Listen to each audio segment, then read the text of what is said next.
Here are a few layout tools, the basics, that I would suggest you all get familiar with and start to acquire. Anywhere from a Sharpie to a straight edge. To begin with, we have a square, a machinist square specifically. This is really nice, very high tolerances. It's good for making very nice right angles, straight edges. It is a little small, as you can see here, so it's not going to really help us make a line all the way across. You may have to use something like a speed square, a carpenter square, something like that, or measure from your edges out and then use a straight edge. Speaking of straight edges, I cannot stress enough how important it is to have a small little metal ruler, one where the measurements start from the edge, not where it comes in a little bit and then starts measuring, but something that starts measuring from the far edge. Inches, something as small as 1/16. I wouldn't go much smaller than that unless you specifically need something smaller because it can get kind of hard to read. And then the other side has millimeters. You can see it's 10, 20, 30 millimeters. You can also use it as a centimeter. Sharpie. I use a Sharpie for anywhere from actually marking lines to cut to marking lines that I will scribe so that I can see a little easier. Sometimes it's hard to see a scribe on a shiny piece of metal when you have a shiny scribe mark. So I'll lay a Sharpie line down, and, generally where I need to scribe, and then I'll more accurately measure with a scribe and a straight edge or a square. In addition to having a straight edge or a small ruler, I also have a little tape measure. This one has both imperial and metric units, so I really prefer to always work in metric, but having that reference of inches is nice as well because it's more familiar. We have a scribe here, which you're going to use to mark lines. It's technically a small, fine center punch, but it works really well as a scribe. And so you want to, if you're going to use it as a scribe, you don't want to use it as a punch at all. And then lastly, a pair of dividers. Preferably a nice pair of dividers, something sturdy, a machinist set of dividers. These are really great for marking a line parallel from an edge, using it as kind of like a compass, and it has a lot of versatile uses. Here I have a piece of aluminum. It's 9 inches by 6 inches. And I want to cut this into squares, so a total of 6 squares. And I want to mark it down the middle, and then I want to mark it to divide it into thirds. So the first thing you want to do when deciding to work with your piece of metal, and you've got a square, as I mentioned earlier, you might work with a speed square. These are not as accurate, but they're good for making long, broad lines. And you have to decide, what your tolerances are that you're working in. Do you want this to be a piece that has to be very accurate, or are you just cutting up a chunk of metal and pretty close will do? Well, you have to decide if you're going to cut on the line and off the line and where your measurements are. For this piece, I basically just want to divide it up into 6 pieces. So I'm going to work with the measurements I have, mark it down the middle, mark it in thirds as I mentioned, and then cut on that line. That will not give you my 3-inch squares if I am cutting on the line, because the saw, whatever saw you're going to work with, has a kerf, or that space, that material that's removed. So it's the width of the saw blade you're using. I'm going to be using a bandsaw, and it's a fairly thick bandsaw, so I might lose up to like a 32nd of an inch. So you have to take that into consideration, the thickness of that blade. For what I'm doing, that's not a problem. In most cases, that is a problem. In most cases, I want to be very accurate. In this case, I just want to divide this piece up, so I'm going to cut on that line. So we can use a Sharpie if we need to, just mark. You could come up from one edge and another edge and mark the line. You could use the speed square. But before you start deciding what to mark, you have to decide where to start. So I like to, if I've got a piece of aluminum that looks pretty square, the edges are 90 degrees, the corners are, and then the edges look really nice. So I want to use my square and my machinist square and just check the corners. So I want to make sure I butt it up against here, and that looks pretty great.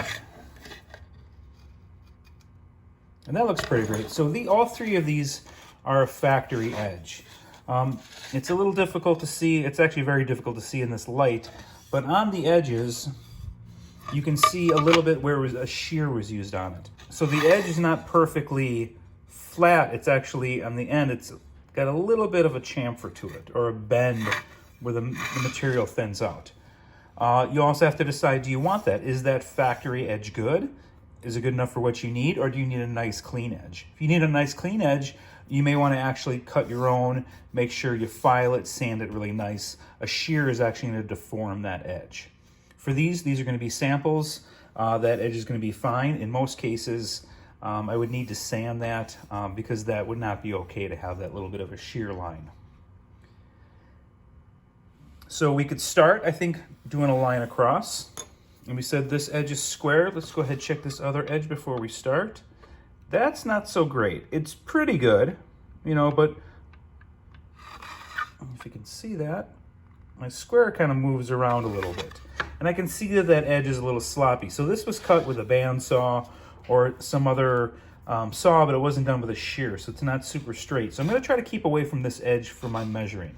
I'm going to truss this down here so I could, you know, make my 3 lines down here, but I want to reach all the way across. So what you want to do, you can use a tape measure, you know, and mark your lines. But a lot of times the end of this can get distorted, and I don't always trust a tape measure when doing something like this. So I like to use my ruler. And if I'm going to measure down here, let's say I'm going to cut this into thirds.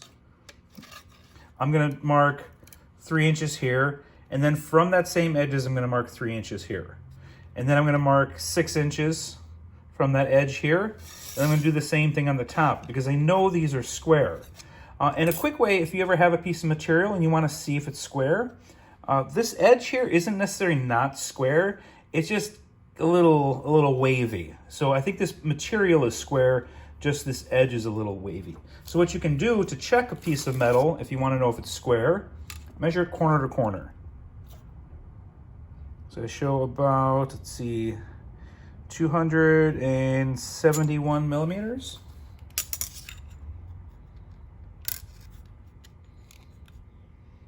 No, 271 millimeters. So this material is square. If these measurements were different, that means if you can think about like a diamond shape, if these 2 points are closer to each other, these 2 points are further away. So these measurements would be different. So this piece is pretty square. We just have kind of a wavy edge.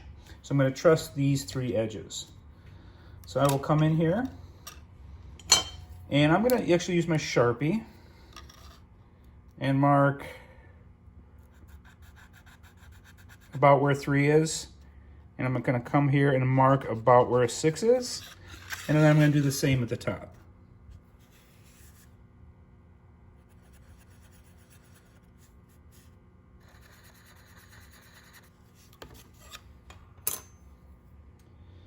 And then I'm going to grab my Scribe.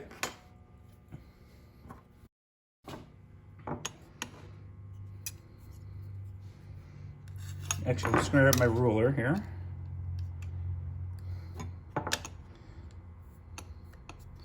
Put that over on top.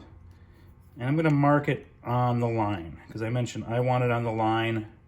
But you have to be careful. Like, if you mark it on the line, know if you want to keep the line, cut on this side of the line, and how you want to do that. So I'm going to come here, put my ruler back all the way to the edge, and go right there.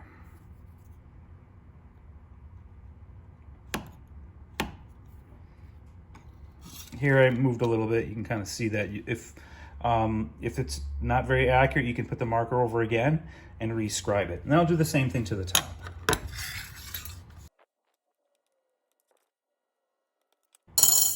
So I got my marks here and here. So I can come in here with the speed square. You know, these are not necessarily as accurate. For what I need to do, it's probably fine. Yeah, it's not so fine. So I'm going to come in here, just kind of mark that general area.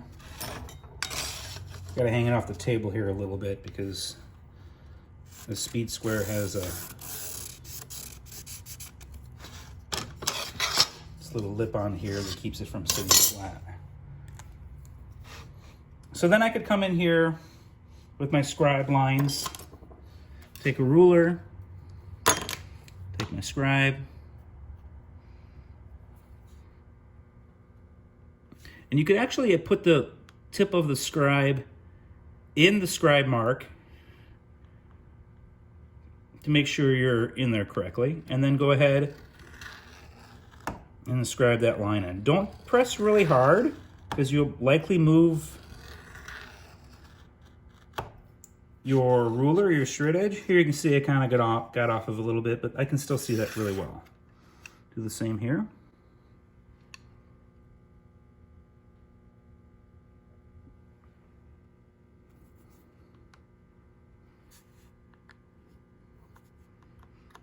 Go ahead, scribe through.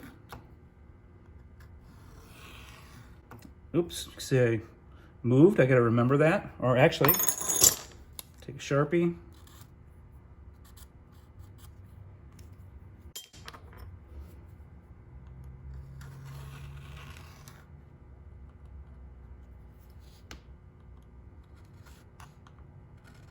There we go.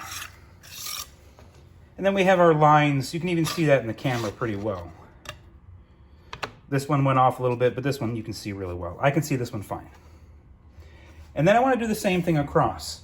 Now, if I wanted these accurate measurements like this, I couldn't just put the line right here because, as I mentioned, the width of that saw blade that you're going to use is going to come in here, and now this piece is going to be smaller than it's going to be smaller because this line is going to be thicker here. So normally I would either measure that out, or I would just cut one piece, get that edge really nice, and then measure it again from that edge. So like this piece would be fine here.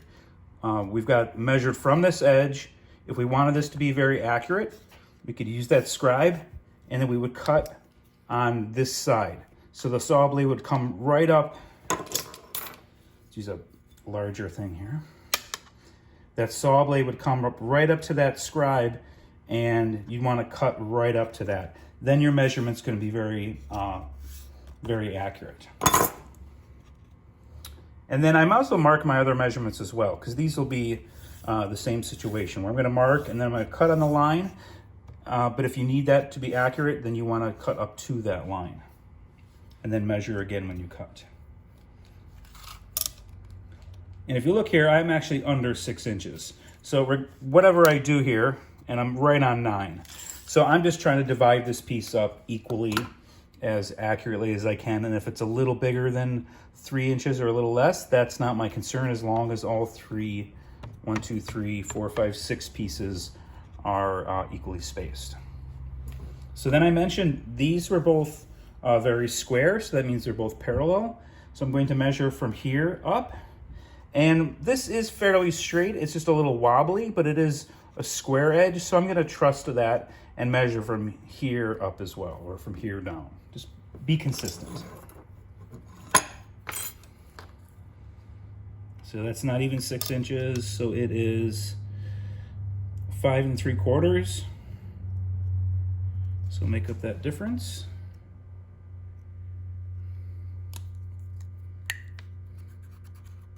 Mark it in that general area. Do the same thing for this side.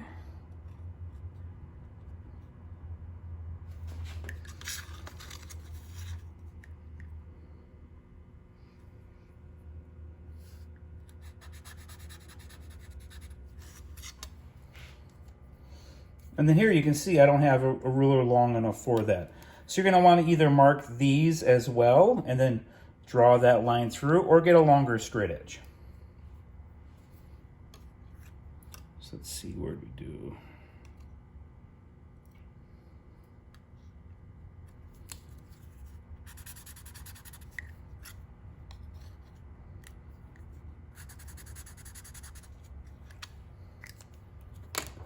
So then just be consistent, as I mentioned.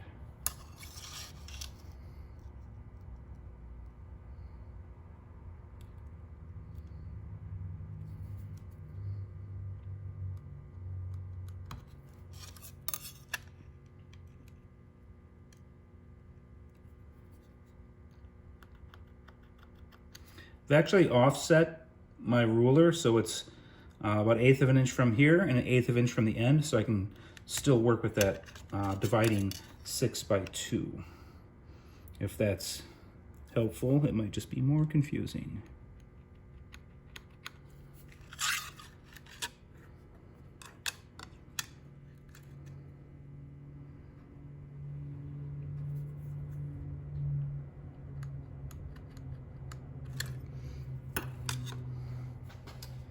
Okay, and I can go ahead and connect them.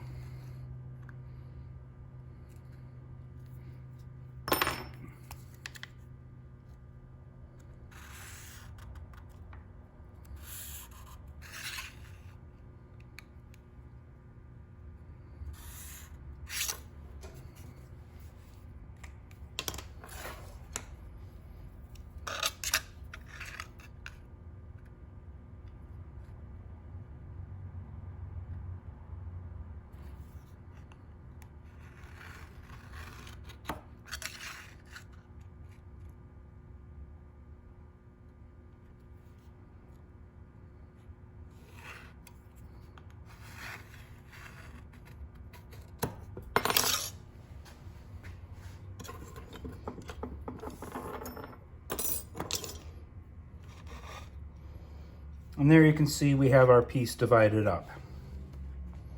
So I'm going to go ahead on the bandsaw, cut this piece into 6 pieces, and then I'll file the edges, and these will be ready for some samples.